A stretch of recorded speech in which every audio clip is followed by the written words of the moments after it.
कभी कभी ऐसा होता है ना कि बड़े बड़े सद्बुद्धि वाले संतों को भी जरा सी बात में क्रोध आ जाता है। कभी कभी तो क्रोध करने वाला व्यक्ति भी संयम जीत लेता है, वो क्रोध नहीं करता। बड़ी बड़ी घटनाएं घट जाती हैं और क्रोध को पी जाता है। और कभी कभी ऐसे व्यक्ति के जीवन में क्रोध दिखाई देता है जिससे आशा ही नहीं की जा सकती कि इनको भी कभी क्रोध आ सकता है क्या। उनको भी एक क्षण का क्रोध पतन के गर्त में ले जा लेता है, भगवान के दर्शन से विमुख कर लेता है। और ये कथा इसी बात का प्रमाण दे रही है। सनकादिक ऋषि कौन हैं? ये ब्रह्मा जी के 4 मानस पुत्र हैं और भगवान के ही प्रथम अवतार हैं।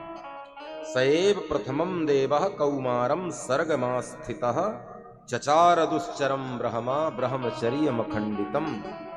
ये भगवान के पहले अवतार हैं। नारायण के जो 24 अवतार हुए उसमें से प्रथम अवतार है सनक, सनंदन, सनातन और सनत कुमार का।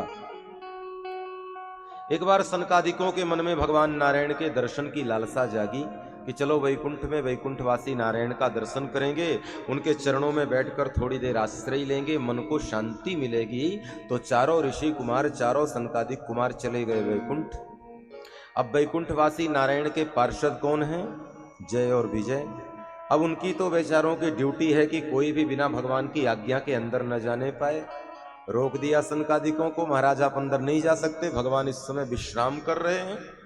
सनकादिकों को लगा कमाल हो गया, हमारे जैसे ऋषियों और मानस ब्रह्मा जी के मानस पुत्रों को ये द्वारपाल अंदर जाने से, भगवान के दर्शन से वंचित करना चाहते हैं।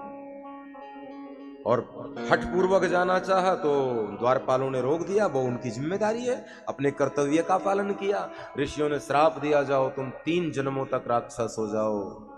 यहां तक तो बात लगती है कि सनकादिक ऋषि जीत गए और द्वारपाल परास्त हो गए, 3 जन्मों तक राक्षस बने। लेकिन वस्तुतः देखा जाए तो इस कथा के अंदर एक जो रहस्य छुपा हुआ है वो ये है कि सनकादिक ऋषियों ने जो क्रोध किया एक क्षण का, उस क्रोध का परिणाम कितना भीभत्स हुआ। भगवान तो सर्वांतर्यामी हैं, भगवान समझ गए और भगवान वैकुंठ के अंदर से स्वयं निकल करके आए और द्वार में खड़े होकर ही सनकादिकों को दर्शन दिया। बोले महाराज कैसे आना हुआ? बड़ी प्रसन्नता हुई। लेकिन जो विवेकवान व्यक्ति होता है वो समझ जाता है कि हमारा मान हुआ है कि अपमान हुआ है। सामान्य व्यक्ति होता तो वो ये सोचता भगवान हमारे लिए वैकुंठ से अंदर चल करके आए और हमें दर्शन दिए।